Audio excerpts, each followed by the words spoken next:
ideología subyacente al pensamiento único que vivimos en nuestros días, ¿eh? Hay un pensamiento único, tenemos que ser conscientes de ello, ¿no? O sea, a ver, tenemos que ser conscientes, si no seríamos unos ingenuos. Un pensamiento único que se va imponiendo, a veces sin que nos demos cuenta. Me habéis escuchado en más de una ocasión esa expresión de que este pensamiento único se caracteriza por infiltrarse no ya desde un planteamiento consciente y racional, sino inconscientemente, ¿no? Es como si a los peces se les cambiase el agua de la pecera sin que ellos se diesen cuenta, y de repente, en vez de en agua, están nadando en otra cosa. Y nada, si esto antes nadábamos en agua y ahora de repente estamos nadando, ¿esto qué es? Suero.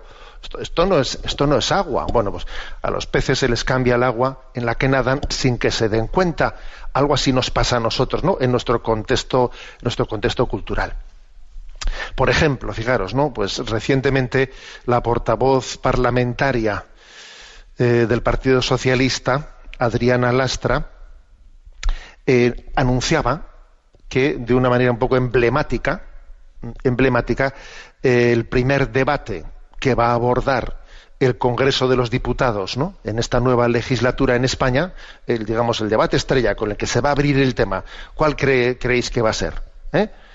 Pues va a ser el de la ley de eutanasia. ¿Por qué? Porque, según él ha afirmado, es una ley que es empeño emblemático, pues, del presidente de gobierno, del nuevo gobierno, ¿no?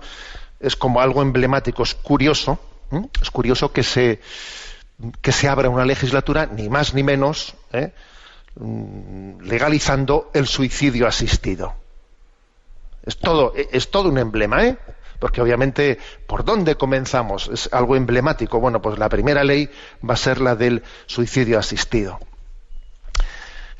Entonces, por eso conviene hacer una reflexión de cuál es esa, digamos, ideología subyacente, ¿no?, en este pensamiento dominante, en este pensamiento único. Es obvio que la ideología que se llama progresista, o que también se califica como de izquierdas, en el siglo XX fracasó en lo que eran sus aspiraciones clásicas. Me refiero a la sustitución del capitalismo por el socialismo, socialización de los medios de producción. Digamos que en aquel momento, ¿no?, pues esa ideología fracasó. Pero después de ese fracaso, con esa caída del muro de Berlín, etcétera, etcétera, ha tenido una mutación que ha resultado ser decisiva y que ha sustituido la revolución, ¿no?, socioeconómica, pues por una revolución sexual, moral, familiar. Y es verdad que ese pensamiento se privó de su proyecto clásico, y entonces pasó a ser más bien freudo-marxista, una especie de un marxismo que le debe más a Freud que a Carlos Marx, curiosamente, ¿no?